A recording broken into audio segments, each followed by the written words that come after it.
Dans les toilettes sales et chaotiques, l'autre homme était souvent attiré par les cris sur le ring. Il nettoyait les toilettes puis est retourné dans sa cellule en boitant. Accrochez le seau sur la plante de vos pieds, puis grincez continuellement vos dents pour vous entraîner. Dans sa tête, il se souvient toujours de ses matchs. À ce moment-là, une personne a soudainement dit qu'à partir de demain, il changerait de travail pour lui. Je ne te laisserai plus nettoyer les toilettes. Mais l'homme a refusé. Il a dit à l'homme, s'il veut vraiment l'aider, alors laisse-le retourner sur le ring. L'homme pensait qu'il plaisantait. Allez-vous aller sur le ring avec un pied? Puis il est parti.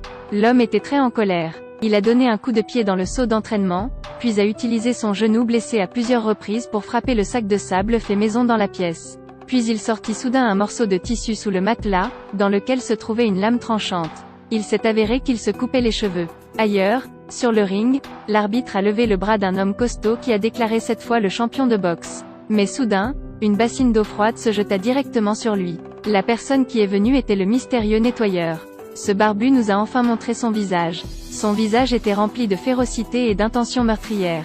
Ce n'est pas votre tour d'être le champion ici. Le gardien de prison lui a donné l'opportunité de monter sur le ring. Il a boité jusqu'à l'anneau. Le match vient de commencer, l'adversaire a remarqué son point faible dans les jambes. Il entend donc se préparer à attaquer là-bas. De façon inattendue, avant qu'il ne puisse attaquer, il a reçu un coup de poing d'un homme. Ensuite, 2 coups de pied consécutifs l'ont fait vaciller. Une série de coups de poing l'a rendu incapable de se retourner. Le champion n'est pas comme ça. Il était si faible qu'il a été renversé après un coup. Le directeur de la prison était assis et regardait, abasourdi. À ce stade, le public était extrêmement excité, criant le nom de l'homme à l'unisson. Et oui, c'est Boyka, le boxeur stellaire de cette année-là est de retour. Celui qui n'a jamais échoué sur le ring. Mais Boyka ne savait pas que le match auquel il venait d'entrer était décisif. Le gagnant pourra se rendre en Géorgie pour participer à la compétition internationale de boxe pour prisonniers. Cette voiture entre lentement, c'est la tristement célèbre prison d'Emmons, Georgia. Ici se déroulent les matchs de boxe les plus sanglants. Les participants au combat étaient des prisonniers notoires de tout le pays. On peut les appeler des machines à mort, car elles choisiront les condamnés à mort les plus brutaux. L'organisateur veut réveiller la combativité des prisonniers, car le prisonnier gagné sera finalement libéré. Maintenant que Boyka est bandé au genou, son match est sur le point de commencer. Aujourd'hui, il affrontera un poids lourd français. Il est connu comme une machine à tuer brutale.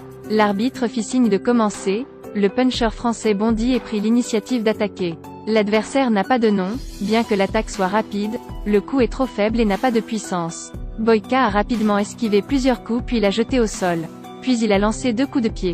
L'adversaire n'a pas abandonné, il a serré le poing mais ça n'a pas marché. Boyka a frappé et attaqué à plusieurs reprises avec son genou. À ce stade, le public était extrêmement excité et a applaudi bruyamment. Boyka a rapidement ajusté sa position, utilisant son puissant coude pour bloquer l'attaque de l'adversaire. Avec un crochet gauche et un crochet droit, il a sauté directement dans le visage de l'adversaire. Ces mouvements font haleter le public. Le coup de pied de rotation à 180 degrés a instantanément frappé les dents de l'adversaire à quelques mètres. Le dernier boxeur français a été mis KO par Boyka. À ce stade, l'arbitre a voulu lever le bras de Boyka pour déclarer la victoire, mais a été repoussé par Boyka. Il semblait vouloir dire à tout le monde que vaincre ce faible était une insulte à lui-même. Mais l'arrogance de Boyka semble prématurée, car le prochain puncher est le sadique numéro 1. Boxeur noir américain nommé John, c'est un boxeur aux bras longs et durs comme de l'acier. Il a une compétence inégalée qui est l'attaque du coude, le coude est son attaque la plus dangereuse. Il ne lui a pas fallu longtemps pour éliminer un adversaire. Mais son prochain adversaire est vraiment effrayant, son nom est Raoul. Il a les cheveux lissés en arrière avec des tatouages uniques sur tout le corps. Car c'est le boxeur de la prison qui organisait le concours. C'est pourquoi il était si arrogant. Il a montré de l'arrogance devant ses adversaires. Tout en esquivant l'attaque de l'adversaire, il a agité la main à plusieurs reprises pour provoquer le public. Après avoir plaisanté pendant un moment, il a assommé son adversaire d'un seul coup de pied knock-out. Les perdants comme celui-ci perdent leur chance d'être libres. Les organisateurs ont déclaré qu'ils seraient renvoyés dans l'ancienne prison pour continuer à purger leur peine. Que s'est-il passé? Il n'y a aucune réglementation du tout. Puis une chose étrange s'est produite à nouveau. Parce que les gagnants ne sont pas non plus très pertinents. Ils n'ont pas eu le temps de s'entraîner pour se préparer au concours, mais devaient suivre une rééducation par le travail. Chaque jour, sauf le travail, ils n'ont qu'une heure pour s'entraîner. Si c'est le cas, ils ne pourront pas concourir sur le ring. Mais le boxeur des organisateurs est différent, il boit du thé et quelqu'un vient s'entraîner avec lui. Boyka et John voient quelque chose qui ne va pas. Ils se rendent chez le gardien de prison pour lui demander des explications. Ils doivent travailler toute la journée, comment peuvent-ils s'entraîner après une journée fatigante? Lorsque le gardien de prison l'a entendu, il a immédiatement appelé les organisateurs. Cet organisateur a les yeux plissés, il sait que ce n'est pas une bonne chose. Il a demandé à 2 autres parieurs de miser tout leur argent sur son puncher et leur a dit « Vous venez ici pour gagner de l'argent. Lorsqu'un boxeur perd, la personne qui a parié sur ce puncher perd également. De cette façon, ils gagneront beaucoup d'argent. C'est vraiment une bonne idée. » Les 2 autres acceptèrent. Ensuite, la nourriture de Boyka et John était limitée.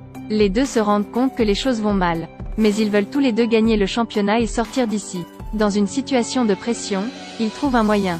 Les gardiens de prison ne leur laissaient pas le temps de s'entraîner, alors qu'ils travaillaient. Entraînez-vous en balançant vos bras en lançant des pierres, en pratiquant la force de frappe lorsque vous cassez des pierres. Ils doivent pratiquer n'importe où, n'importe quand. Parce, ils s'entraînaient pour le prochain match. Mais après leur retour, leur pratique en travaillant a atteint les oreilles des organisateurs.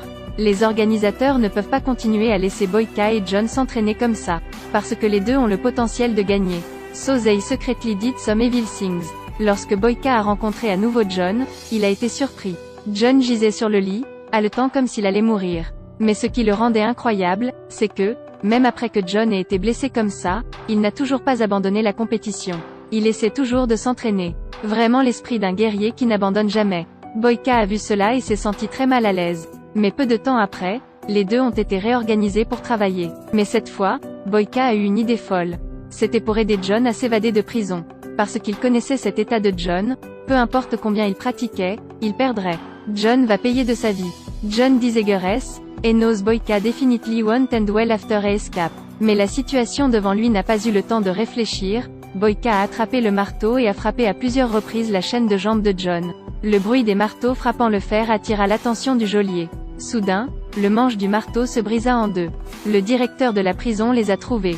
Boyka n'a pu que renverser le gardien de prison, obtenir la clé pour déverrouiller les chaînes de pied de John. Dis-lui de courir vers le sommet de la montagne. Mais à ce moment, un autre gars est soudainement apparu tenant une arme à feu. Après cet incident, Boyka a été ligoté, mais comme les organisateurs avaient besoin de lui pour participer à la compétition. Mais à ce moment, le directeur de Boyka est apparu et a parlé à Boyka. Il a tout misé sur Raoul, le boxeur de l'organisateur.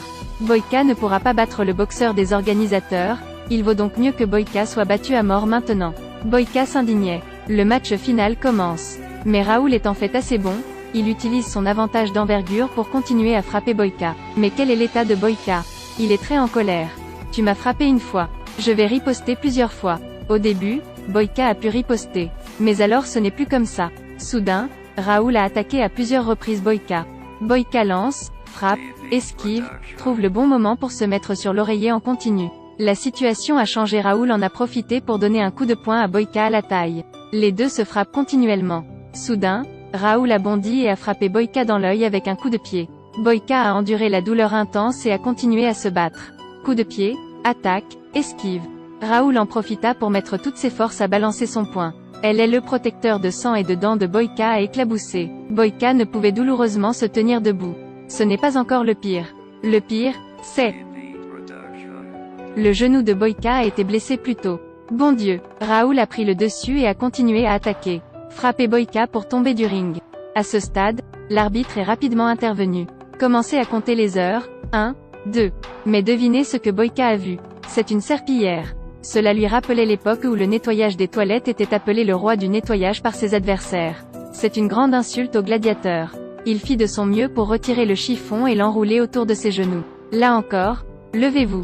Boyka. À ce stade, toute l'arène est devenue silencieuse. Boyka boitait devant Raoul, claquant 2 poings. Prenez l'avantage sur scène avec un seul pied. Boyka. Boyka. Boyka. Le public a crié. Boyka est comme une bec qui s'est échappée d'une cage. Il a plaqué Raoul au sol et a roulé et contrôlé. Même lorsque Raoul a attaqué, il n'a pas esquivé mais a doublé sa force pour riposter. Raoul a utilisé toute sa force pour attaquer, Boyka a également utilisé toute sa force pour contre-attaquer.